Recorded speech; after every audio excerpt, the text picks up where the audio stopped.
우리가 어린이 주일에는 어린이들이 함께 좀 예배를 같이 드렸습니다만 어린이 없이 어린이 주일을 드린 건 처음인 것 같아요. 좀 마음이 좀 많이 아프고 무겁습니다. 그럼에도 불구하고 하나님께서 주시는 말씀을 통해서 제가 이제 어린이한테 주는 게 아니라 그 어린아이를 양육하고 훈련할 어른들, 부모에게 말씀을 드리는 거니까 여러분 한 분 한 분들이 지금 이제 자기의 자녀도 있고 또 손자도 있고 또 아직 결혼하지 않으신 미혼 우리 젊은 분도 계시겠습니다만 여러분들이 어떤 환경에서든 하나님의 말씀이 여러분의 삶 속에 적용되기를 축복합니다. 자, 여러분 우리나라 이제 나라별 IQ를 이렇게 조사한 게 있어요. 저는 우리나라가 그렇게 뛰어난 그 IQ가 있는지 이번에 처음 알았는데 우리나라가 1위를 하다가 2위를 하다 그러는데 올해 2020년 1월달 통계를 제가 보니까 2위를 했어요. IQ. 그 세계 이제 IQ를 평균을 해서 측정한 이제 수치가 있는데 1위가 홍콩이에요. 홍콩이 107, 우리가 106. 평균 그 IQ가. 자, 일본이 이제 우리보다 하나 밑에요. 105.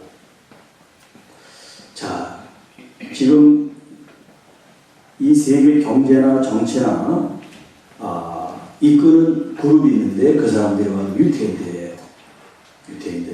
유태인들은 민족이 작지만 우수한 사람들이 세계적으로 많다 보니까 정치, 경제, 문화, 사회 모든 영역에 영향력을 행사하지 않는 데가 없어요. 그래서 저는 생각할 때 이 유태인들이 굉장히 머리가 좋은 민족인가 보다 그렇게 생각을 했어요. 그런데 94예요. 94. 그래서 세계 45위야. 우리는 2위이고. 근데 우리는 노벨상이나 그렇게 세계에 큰 어떤 영향력을 끼치는 것에 비하면 이 유태인에 비하면 너무나 미비한 거죠. 그러니까 머리가 좋은 걸로 머리가 이렇게 IQ가 높다고 해서 이게 사회에 영향력을 끼치는 게 아니라는 거예요.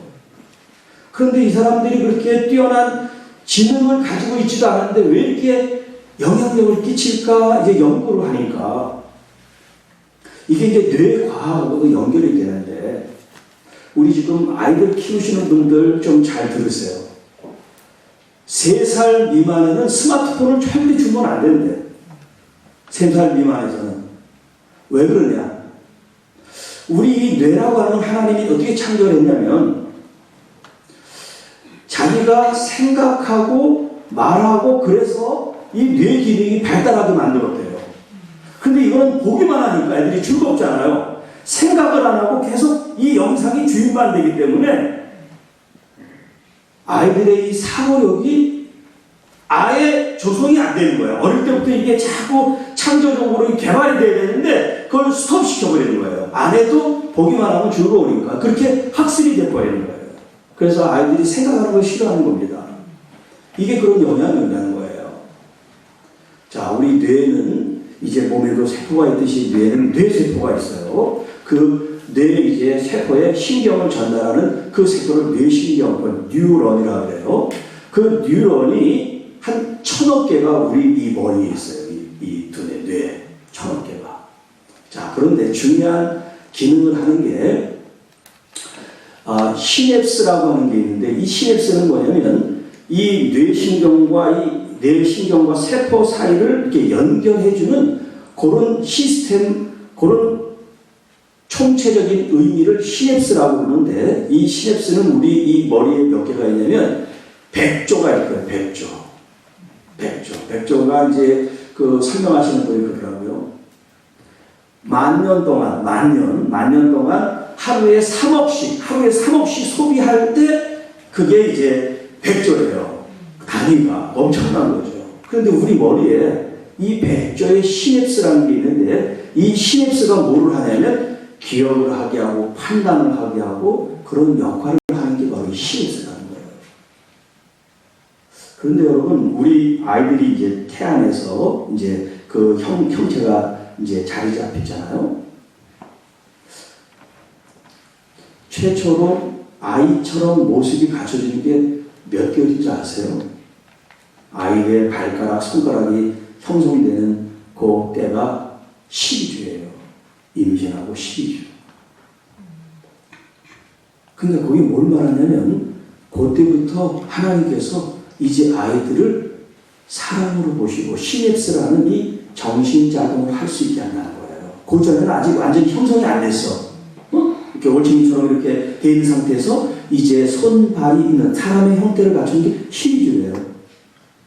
자, 그런데 우리 이제 남녀가 결혼해서 아이를 가지려고 생각하는 사람들은 임신한 것을 금방 캐치하지만 그러지 못한 대부분 사람들은 나중에 보니까 임신이 됐다 이렇게 이제 한다는 거예요. 그러니까 이미 12주를 넘은 상태에서 아이를 안다는 거예요. 그 상태에서는 자기가 어떤 생각을 가졌는지 어떻게 이 애에 대해서 생각했는지가 없기 때문에 이게 많은 부분에 이 영아에게, 이 태아에게 좋은 영향을 끼치지 못하고 시작이 됐다고 이렇게 얘기를 해요. 그 이제 뇌 과학자들이.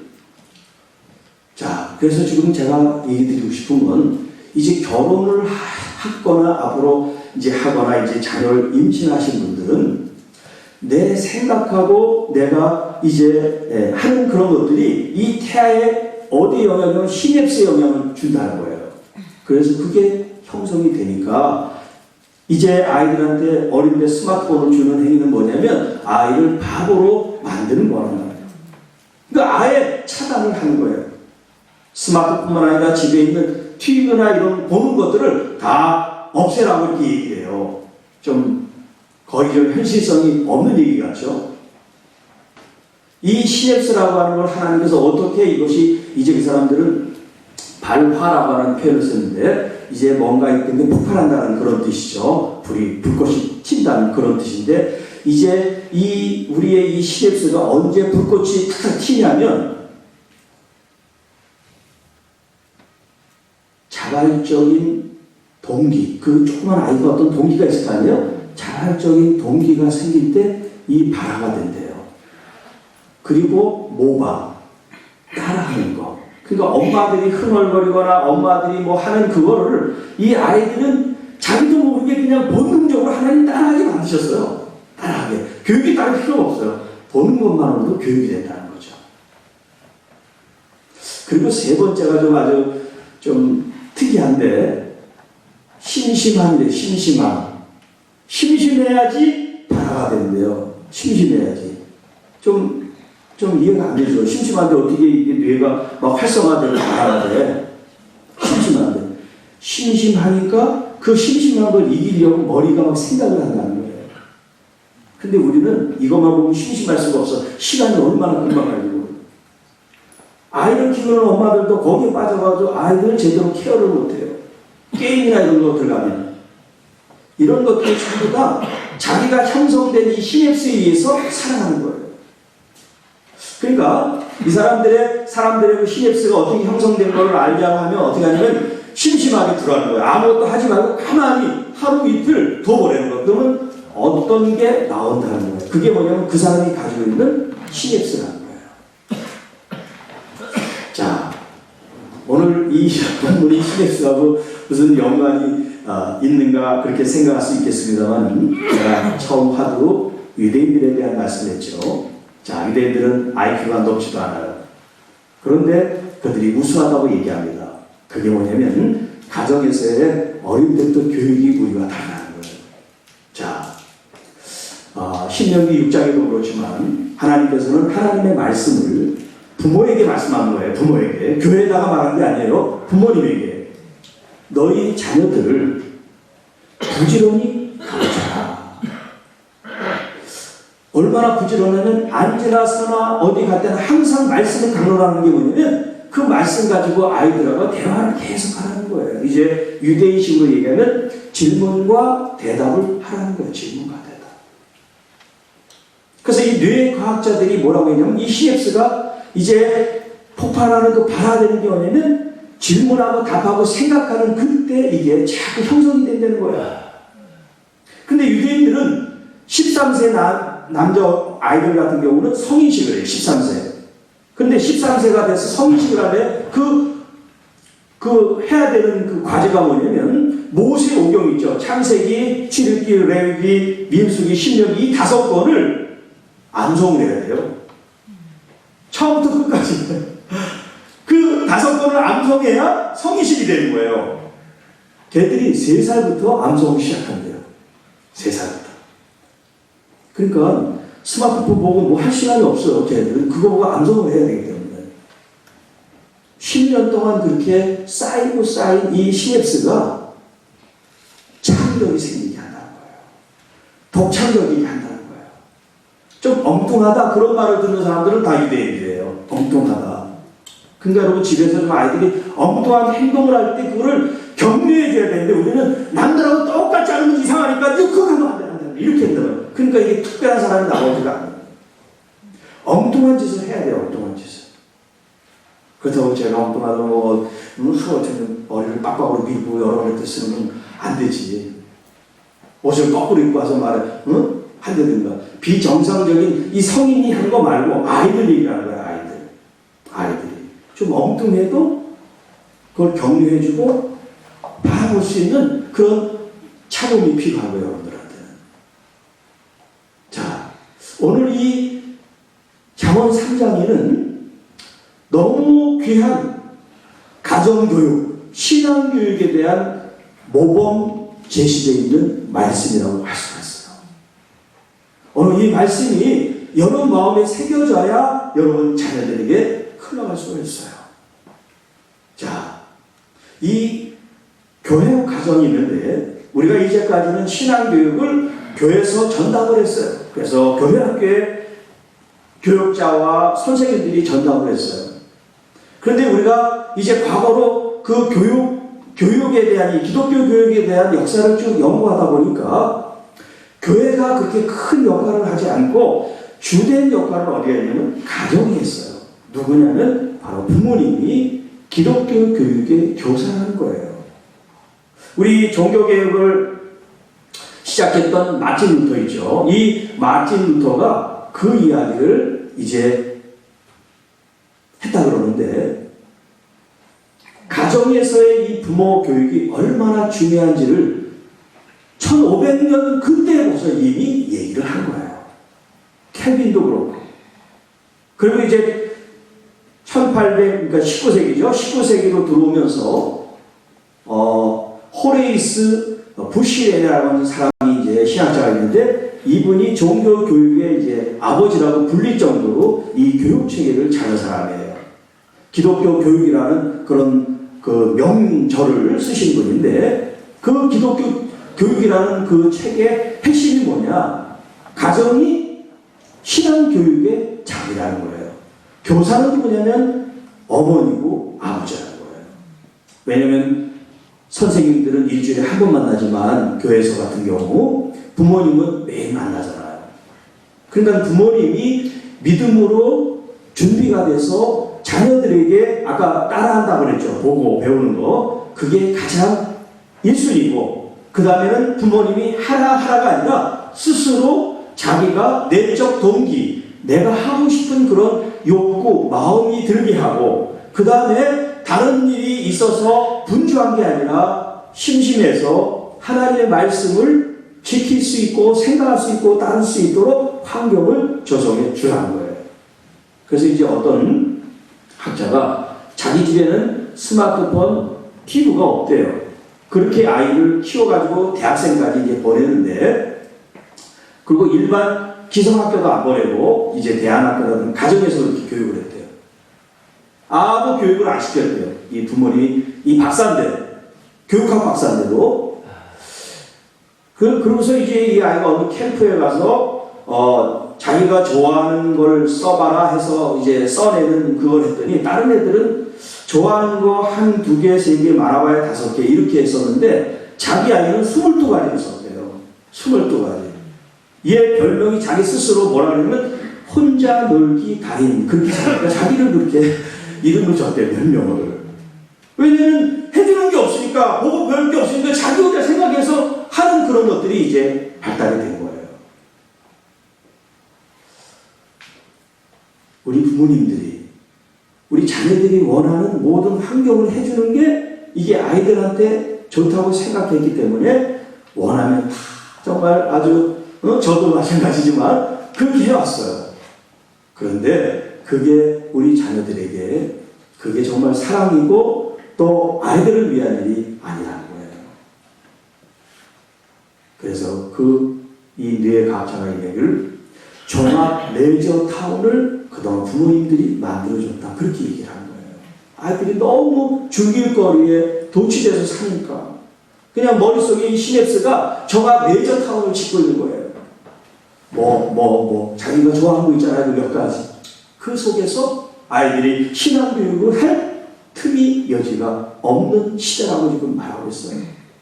여러분, 아이들이 지금 많이 태어나지 않는 지금 출산에 대한 이게 비상이 걸릴 정도로 문제이기도 하지만 더 중요한 근본적인 문제는 뭐냐면 우리 부모님 세대가 정말 하나님의 말씀을 소중히 여기고 그 말씀을 어디 누구에게 맡기는 그런 생각 의식이 아니라 내 자녀를 내가 말씀으로 양육하는데 첫 번째 내가 본을 보이는 사람이라는 것, 내 자신이 하나님 말씀 앞에 정말 갈망하고 몸부림치는 것들을 보여주기 위해서가 아니라 아이들이 보고 따라한다는 거예요. 그게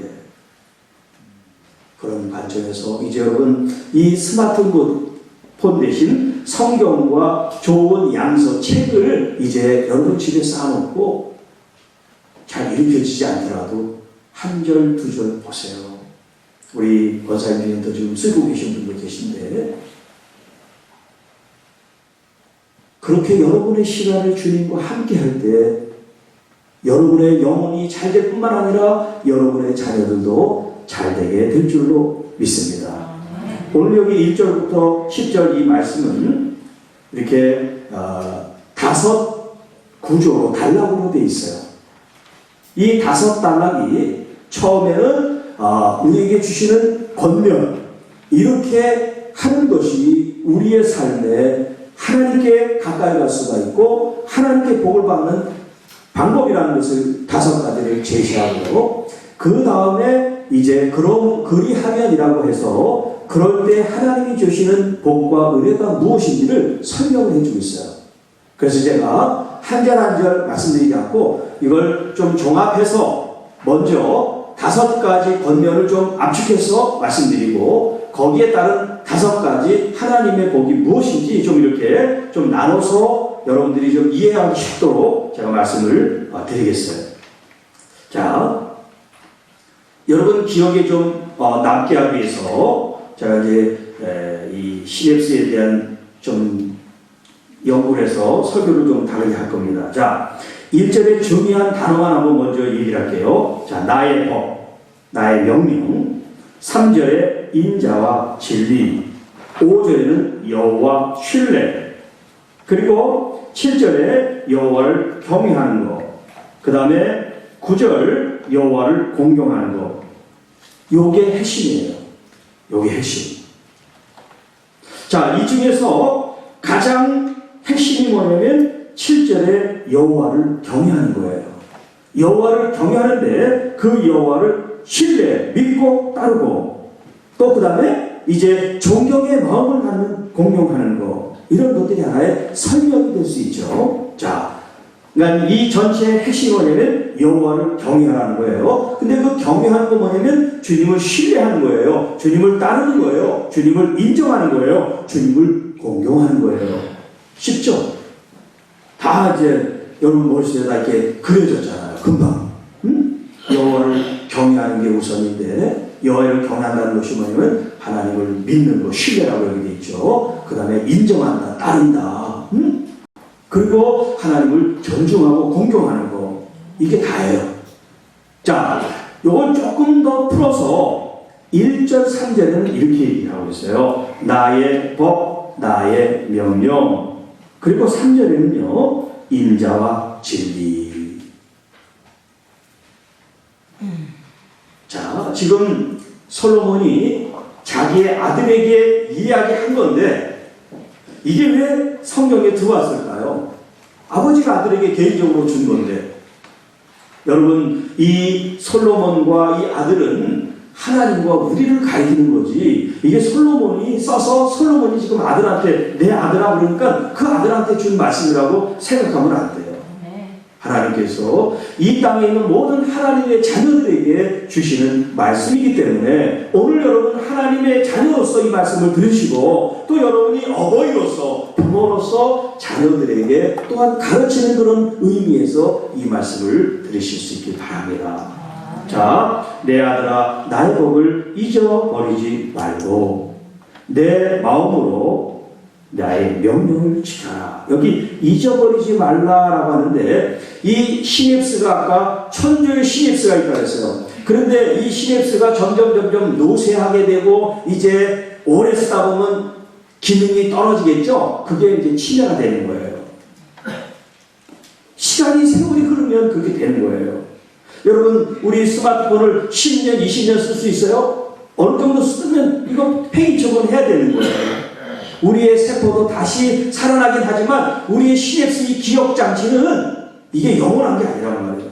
그래서 이게 이제 요 시냅스 요 세포들이 완전히 붙어있는 게 아니라 아주 세밀하게 떨어져 있대요. 그 1mm 그 간격을 뭐 수만 번 쪼개는 것 같은 그런 간격 그런 게 있대요.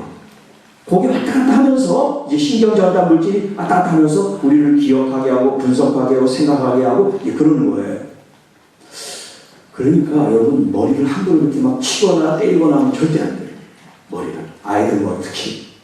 머리 막 여러분 그렇게 쉽게 막 이렇게 하면 안 돼요. 머리. 우리는 이 머리 구조를 좌뇌우로 해가지고 뭐 우측에는 어떤 기능, 좌측에는 어떤 기능, 그건 옛날 이론이고요. 요즘 새로운 이 뇌학자의 이론은 뭐냐면 안에 있는 속뇌, 겉뇌 이렇게 얘기해요. 안에 뇌가 있고 겉에 뇌가 있대요. 근데 이 안에 뇌는 뭐냐면 거의 본능적인 일을 하는, 기능을 하는 게 안에 뇌예요. 그래서 동물은 이 안에 뇌만 있대요. 겉에 뇌가 없대요. 본능적으로 하기 때문에. 자, 그런데 인간을 인간답게 하는 것은 본능이 아니잖아요. 이게 바깥에 있는 뇌인데 이 바깥에 있는 뇌는 2mm에서 4mm 정도는 되는 요 막이 겉에 형성이 돼야 돼요. 그러니까 우리 뇌가 무슨 큰 덩어리가 역사하는 게 아니라 그 아주 작은 요 미세한 막이 그 시냅스라고 하는 곡에 역사를 한다는 거예요. 그러니까 하나님께서 이 아주 미세하고 작지만 이런 걸 가지고 역사를 하신다는 거예요. 그런데 자, 기억하고 기억하지 못하는 건 뭐냐면 반복이 될 때 기억이 돼요. 반복이 될 때. 그러니까 아이들한테 뭐야 물을 때 여러분 부모가 귀찮지만 자꾸 대답해 주는 거 뭐냐면 그런 반복을 통해서 이 시냅스에 저장이 되는 거예요. 이 저장. 그러니까 절대 아이들이 물으면 귀찮다고 그러면 안 돼요. 아이들이 100번 물으면 100번 대답해주고 1000번 물으면 1000번 대답해줄 수 있어야 진짜 부모가 되는 거예요. 어렵죠, 그러니까. 왜냐면 그래야 이게 시냅스가 형성이 되는 거예요, 이게. 아, 이제 알았어. 그게 되는 거예요, 이 아이가. 그러니까 하나님의 말씀, 나의 법, 하나님의 말씀을 잊지 않으면 어떻게 돼요? 반복해야 돼요. 자, 여러분 솔직히 일주일 동안 하나님 말씀 얼마나 기억하세요? 오늘 주일 말씀 듣고 집에 가는 순간 다 잊어버리지 않습니까? 기억해야 된다고. 기억하면 어떻게 생각을 해야지. 아, 목사님 오늘 이런 말씀하셨지. 말씀을 보고 생각해야 이게 다시 반복이 되면서 시냅스가 연결돼서 내게 되는 거죠. 한 번 더, 아, 오늘 은혜 받고, 그래, 맞아. 땡! 그러면 내게 안 되는 거예요. 왜 이 땅에 많은 사람들이 말씀을 그렇게 많이 들었는데 변화가 없냐 그렇게 얘기를 하죠. 듣긴 들었지만 시냅스가 형성되지 않은 거예요. 반복을 하지 않아요. 노래는 수백 번 반복을 해도 들을 만한데 설교는 반복하면 아유 준비를 못했구만 또. 준비가 안 돼서 또 똑같은 말 반복하는 이렇게 얘기를 듣는단 말이에요. 그러니까 반복이 안 돼, 이 교회에서는. 사실 반복을 해야 되는데. 그래야지 시냅스가 형성돼서 그게 내게 되는데 교회에서는 반복하면 이게 좀 이상한 식이 돼버려가지고 반복되게 해야 되는데 여러분 집에 들어와서 아이들한테 반복을 하세요. 반복. 계속해서 여러 자극을 통해서 그래야 기억이 되는 거예요. 나의 법 하나님 말씀을 잊지 않게 해서 아까 유대인들이 3살부터 이제 10년 동안 그 성인식을 갖기 전에 뭐라 그랬어요? 하나님의 그 토라, 말씀, 모세오경을 암송한다 그랬잖아요. 여러분 그 암송한다는 게 한두 번 읽고 가지고 암송이 안 되잖아요. 그것도 그 창세기 같은 경우는 50장, 챕터가 50장인데 그 50장을 외우려는데 한 장에 절수가 수십 절이 있는데 반복해서 해야 외울 수 있단 말이에요. 물론 그걸 빨리 이제 암기하는 사람도 있죠. 지난번에 우리 정양 집사님 같은 우리랑 머리가 좀 구조가 다른 것 같아요. 그분은 몇 번 읽으면 다 암송이 된다니까. 그게 뭐 숙달이 돼서 그렇게 이제 그 뇌 구조가 됐으면 모르지만 안 하다가 우리가 하려면 힘들죠. 한 절 암송도 아마 힘드신 분들 계실 거예요. 한 절. 앞에 거 하다 보면 뒤에 생각 안 나. 뒤에 거 생각하면 앞에 거 생각 안 나. 이렇게 뇌 구조가 된단 말이에요. 이거 탓할 수가 없어요. 우리가 그렇게 살아왔기 때문에. 그러나 이제 우리 자녀들에게는 기억나게 잊지 않게 뭘 하나님의 말씀을 그러려면 우리가 하나님 말씀을 알고 있어야죠. 하나님 말씀을 우리 마음속에 간직하고 있어야 자녀들에게 그 말씀을 들려주고 기억나게 할 줄로 압니다. 자, 3절 인자와 진리는 자, 인자는 헤세드 그 유명한 헤세드 한번 따라합시다. 헤세드 그 다음에 진리는 에메트 한번 따라하세요. 에메트는 좀 어렵죠. 여러분 아멘은 아시죠? 우리 아까 집사님께서 진실이다 그렇게 말씀하셨는데 맞아요. 여기 이 에메트가 아만이라는 동사에서 나왔고 아멘은 이게 바로 명사예요. 에메트는 이건 형용사야. 그러니까 이게 아만, 아멘, 에메트가 다 같은 의미예요. 진리, 진실, 신실. 그래서 이제 우리가 아멘으로 화답한다 하는 그런 얘기가 하나님 그 말씀은 진실합니다. 그걸 내가 동의합니다. 맞습니다. 그런 이제 뜻으로 또 확대가 됐습니다만 예수님께서 진실로 어떤 말씀을 하실 때 그게 뭐냐면 아멘 그 말이에요. 아멘 헬라어 원어로 얘기하면 히브리 말로는 에메트 아만이 되는 거예요. 같은 뜻이에요. 그러니까 헤세드와 아멘을 여러분이 이제 기억을 하셔야 돼요. 헤세드, 아멘. 이 두 가지만 알면 돼요. 왜 두 가지만 알면 되냐면 이 속에 하나님의 이 뜻이 담겨져 있는 거예요. 하나님이 우리를 향해서 헤세드 하시기 때문에 우리가 구원받고 지금 날마다 하나님의 은혜로 살아갈 수가 있는 거예요. 그리고 그 하나님은 진실하세요. 아멘이 되세요. 에메트가 되세요. 그러니까 그 진실 속에 뭐가 나오면 하나님의 정의가 있는 거예요. 하나님의 공의가 있는 거예요. 하나님의 그 신실하시기 때문에 이 세상이 하나님의 그 의로움으로 인도함을 받는 거죠. 거짓이 난무하고 겉모술수가 난무하고 탐욕이 난무하고 욕심이 난무하면 이 세상이 어떻게 되겠어요? 힘 있는 사람이 최고지. 힘없는 사람은 그들의 하수인이나 수족밖에 더 되겠어요. 그러나 이 땅은 그렇지 않단 말이에요. 정의 누구나 다 공평한 법의 혜택을 받고 권리를 행사할 수 있는 이런 정의가 있기 때문에 이 정의가 바로 이 에메트를 기초하다는 거죠. 하나님의 그 진실성 안에.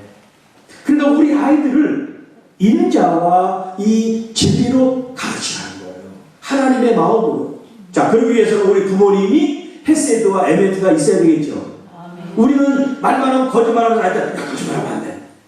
가장 우리가 많이 얘기하는 게 뭐냐면 이제 밖에서 초인종을 누가 울리면 야 엄마 어떡하냐. 이게 가장 큰 이게 이제 이 에메트와 반대되는 행위죠. 아이들한테 거짓말을 하게 만드는 거예요. 화이트든 뭐 블랙이든 거짓말은 거짓말이니까. 그렇게 우리가 거짓말을 쉽게 아이들한테 주의를 시키고 스냅스가 형성되게 한 거예요. 아이들한테. 거짓말해도 된다. 응? 그리고 말은 거짓말은 안 돼. 이렇게 하지만 행동은 엄마가 늘 거짓말을 하게 했단 말이에요. 본인이 거짓말도 하고. 그러니까 아까 신앙교육을 따라한다고 그랬죠. 아이들이. 우리 부모님들이 얼마나 하나님의 마음으로 헤세드, 인자하는 마음과 진실한 마음이 있느냐 이게 굉장히 중요한 거예요. 부부간에도 마찬가지예요. 부부간에도. 아이들은 다 보고 있잖아요. 네. 자, 이런 인자와 진리를 떠나지 말게, 그러니까 항상 우리 마음속에 오죽하면 목에 메고 마음판에 새겨라, 이런 표현을 쓰고 있겠어요. 자, 그리고 이제 5절, 7절, 9절에 있는 말씀을 통합적으로 말씀을 드리면 7절에 있는 것처럼, 자, 여호와를 경외하라고 했어요. 자, 여호와를 경외한다는 것이 이제 두려운 fear의 그런 것이 아니라 존경 가운데 하나님을 이렇게 경외하는 그런 두려운 마음이에요. 존경이 포함되어 있는, 공포나 이런 두려움이 아니라 하나님을 정말 존중함으로 하나님을 높이는 그 정신과 그 마음이 바로 이 경외라고 하는 거예요. 경외. 자, 그런데 그 경외라는 말씀을 하기 전에 뭐라고 그러셨냐면 5절부터요. 내 명철을 의지하지 마라. 이 명철은 이제 understanding, 이해할 수 있는 그런 걸 말하죠. 사고력을 말합니다. 자기 명철을 의지하지 말래요. 7절에 스스로 지혜롭다고 여기지 말래요. 그러니까 나 중심적으로 생각하고 판단하고 이해하는 것이 아니라 하나님 중심으로 이해하고 판단할 수 있는 그런 사고 구조를 가져가는 거예요. 이제까지는 우리 중심, 사람 중심, 자기 중심이었다면 이제 신앙교육은 누구 중심? 하나님 중심이 돼야 돼요. 하나님 중심. 우리가 교회에서도 예배드리고 가정에서 예배드리는 게 나의 편리함 때문에 하면 돼야 안 돼요? 안 되죠. 아니 거기가 좋으니까 하고 들리지. 이렇게 하면 안 된다. 뭐가 중심이 돼? 하나님이 중심이 돼. 하나님이 정말 나를 받으시는 그런 자리가 어딘지를 내가 분별하고 나가는 거. 내 마음 상태가 정말 주님께 드리는 그게 초점이 돼야지. 내 자신이 오늘은 좀 바쁘니까 그냥 하루 뭐 예배 좀 쉬었다가 다음에 또 같이 뭐 이렇게 하는 건 누구 중심? 내 중심이죠. 주님 중심 될 때 여러분 이것이 주님을 존중하고 신뢰하고 경외하는 모습이라고 할 수가 있어요. 자, 이렇게 주님께서 우리와 함께 하시고 우리의 지혜가 되시고 또 우리의 앞길을 인도하시기 때문에 우리 스스로 주님을 떠나서 악을 행하면 안 된다는 거예요. 왜? 악이라고 하는 것과 하나님은 이 대립하기 때문에 우리가 악을 선택하는 것은 하나님을 떠난다는 걸 얘기하는 거예요. 하나님께서 뭐라고 얘기합니까? 자, 하나님을 경외하는 게 뭐냐면 악을 떠나는 거라는 거예요. 악을 떠나라. 악을 떠나라. 악은 다른 말로 죄죠. 하나님 보시기에 하나님이 원치 않는 이 모습을 떠나라는 거예요. 자, 아까 인자와 진리라는 말씀을 했지만 그걸 이제 한번 바꿔서 얘기해 보세요. 인자와 반대되는 게 뭐예요? 인자와 반대되는 거. 인자함은 사랑스러움이고 자비스러운 거고 남을 위해 주는 마음이면 이거와 반대되는 게 뭐겠어요? 남을 해치는 거, 비방하는 거, 여러 가지 그런 것들이 있겠죠? 미워하는 그런 모습과 행위들. 자, 이런 것들이 곧 악이라는 거예요. 악. 그리고 아까 이 에메트, 진리, 진실, 신실함, 이거와 반대되는 게 뭐겠어요? 거짓, 불성실. 이런 여러 가지 모습들이 되겠죠. 이런 것들을 떠나라는 거예요. 왜냐하면 하나님은 인자하시고 진실하고 나의 부모님도 말씀에 따라 진실하고 인자하시기 때문에 우리 자녀들도 부모의 그 모습을 본받고 따르라는 거예요. 자, 이렇게 하나님의 말씀을 따를 때 이제 어떤 복이 임하는가, 그 말씀을 이제 종합적으로 또 말씀을 한번 드리겠어요. 자, 첫 번째는 뭐냐면 우리가 이 땅에서 장수하게 된대요. 여러분 오래 살고 싶은 거 이제 나이신 분들은 이제 다 샀어 그러면서 그럼 빨리 돌아가세요 그러면 큰일 나죠. 말은 그렇게 하지만 빨리 죽고 싶은 사람 아무도 없어요. 우리는 다 건강하다면, 아픈 거 말고 건강하다면 오래 살고 싶어요. 그런데 건강하게 오래 사는 게 하나님의 말씀을 지키는 거래요. 그리고 그 말씀을 지킬 때 하나님 주시는 샬롬, 여기는 이제 평강이라고 번역했는데 샬롬이에요. 평강. 이 평강은, 샬롬은 전쟁이 일어나는 그런 북새통에서도 내 마음이 편안한 거, 그걸 샬롬이라고 해요. 어떻게 그럴 수가 있어요? 여러분, 미국의 어느 그 노인 요양원이 한 700명이 있는 그런 큰 대규모 요양원인데 거기서 100명이 목숨을 잃었어요. 그러니까 이제 노인 요양원이니까 나이 드신 어른들이시겠죠. 한 50명인가 45명 확진자고 나머지는 확진자가 아닌데도 그냥 뭐 검사를 못했으니까 그랬겠지만 한 100여 명이 돌아가셨어요. 여러분, 지금 뭐 우리도 그렇지만 이렇게 코로나가 더 심각한 데는 이 샬롬이 있을 수 있어요? 없죠. 불안하죠. 이게 무슨 보이면 좀 피하려고 했는데 이 바이러스는 보이지도 않으니 얼마나 두려움 속에 공포 속에 있겠어요. 그러니까 이태리 같은 경우는 그런 일이 있을 때 이 의료진들이 저도 도망을 갔대잖아요. 그래서 군대를 동원해가지고 그 사람들을 추적해서 나중에 이제 형집행을 한다고 그러는데 내가 지금 살고자 하는 그런 생각이 들지 않겠어요. 그런데 그렇게 수고하다가 또 목숨을 잃은 우리나라 의료진들 있잖아요. 정말 참 안타까운 일인데 이렇게 평강을 찾지 못하게 하는 이런 상황들이 우리 속에 있습니다만은 우리가 불안한다고 해서 이 바이러스를 피할 수가 없다고 하면 하나님을 전적으로 의지하시기를 바랍니다. 하나님은 눈에 보이지 않습니다. 바이러스가 보이지 않죠. 또 누구를 만나야 될지 피해야 될지 우리는 모르지만 하나님이 아시니까 하나님이 지켜주세요. 여기 오늘 본문에 나와 있습니다. 하나님을 존중하고 하나님을 따르면 하나님께서 그를 그 길을 지도하시느니라. 8절 말씀에 주님을 날마다 항상 인정하고 주님을 바라보면 우리의 길을 주님이 이끌어 주신대요. 그 영어로는 이제 다이렉트라고 하는 그런 표현을 썼어요. 다이렉트. 다이렉트는 지시한다는 얘기예요. 지시한다.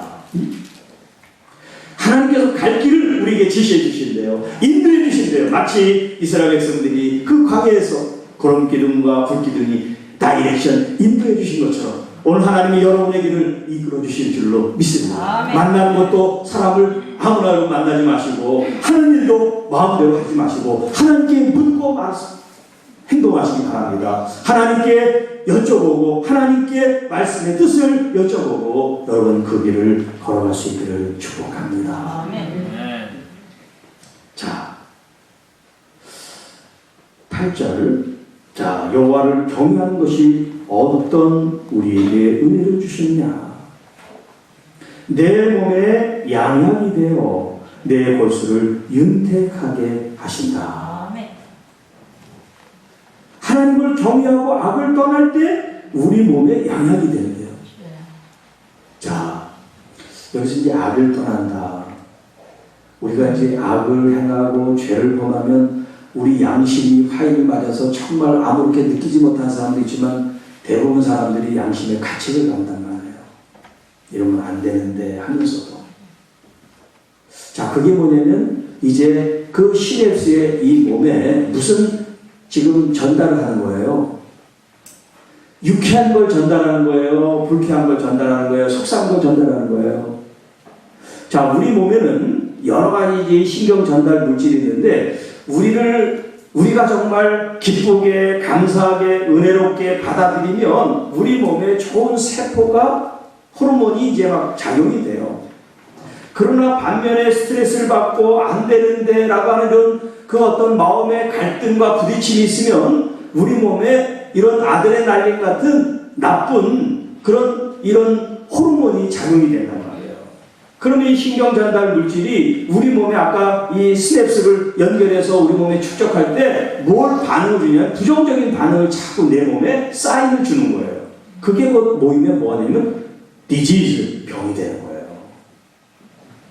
그러니까 마음 편한 게 여러분 병을 떠나게 하는 거예요. 여러분 표정과 얼굴 속에 근심이 있지 않고 주님께 내꼬라고 주님께 맡기는 거예요. 주님, 내 자녀, 내 앞길, 내 가게, 내 사업장, 하나님 나는 못해요.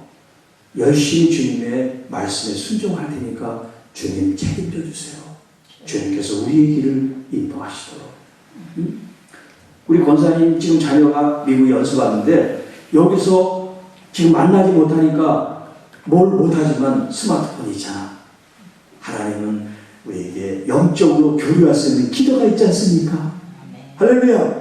여러분 주님과 주파수가 통할 때 아무리 멀리 떨어져 있어도 하나님의 역사는 금방 일어난단 말이에요. 또 여러 가지 비즈니스 이런 일을 하랴 스트레스 많이 받잖아요.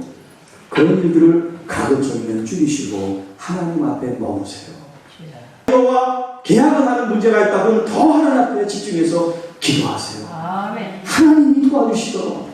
특별히 내 몸에 질병을 갖고 있는 여러분, 이 영상을 보시는 분들 가운데 아프신 분들, 여러분 제발 여러분 이 병하고 친해지지 마시고 주님하고 친해질 때 질병에서 자유함을 얻게 될 줄로 믿습니다. 아멘. 자, 이제 마지막 10절입니다. 내 재물과 소산에 처음 익은 열매로 하나님을 공경하라. 이 말은 하나님을 예배하고 하나님을 경배할 때 빈손으로 나오지 않고 하나님 앞에 우리의 마음과 정성을 드리면 하나님께서 어떻게 하냐? 내 창고가 가득히 차고 내 포도주틀에 새 포도즙이 넘치리라.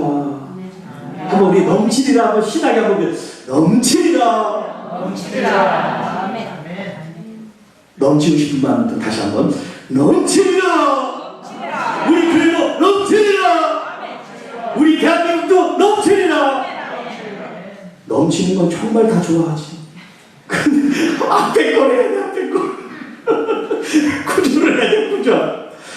드려야 된단 말이에요. 드리는 것이라면서 넘치기를 원하는 건 이건 안 된단 말이에요. 안 돼. 그러니까 여러분 하나님 앞에 드리는 걸 어떻게 생각하냐면 내 거를 드린다고 생각하면 안 돼요. 아, 이건 내 소유인데 내가 얼마나 열심히 번 건데 그러면 드릴 수가 없어. 내 거가 너무 아깝단 말이에요. 그런데 하나님이 주셔서 이런 복을 드립니다. 하나님 신의 구조를 드리지 않는 것을 감사합니다. 신의 인격을 드리니까. 그리고 하나님께서 예물을 드릴 때 명령해서 법대로 하지 않고 자원하는 마음으로 드리는 하나님 받으신다니까 얼마나 더 감사해요. 여러분 자원하는 마음으로. 누구 눈치 볼 것도 없어요. 여기 이름은 쓰긴 씁니다만 제 마음 같아서는 무기명으로 하나님 앞에 드리는 건데 지금은 기부금 영수증도 띄고 뭐 해야 되니까 이름을 씁니다만 이런 거 다 부질없는 짓이고 하나님께 내 마음을 드리는 거잖아요. 근데 하나님께서는 감사하게도 네가 작게 드렸느냐? 네가 정성으로 드렸느냐? 내가 채워줄게. 너의 창고를 내가 가득하게 해줄게. 너의 포도주 틀을 내가 넘치게 해줄게. 내 잔이 넘치는 원수가 있습니까? 질병이 있습니까? 고통이 있습니까? 바이러스가 있습니까? 주님, 우리 주님이 계시면 내 잔이 넘치는 거예요.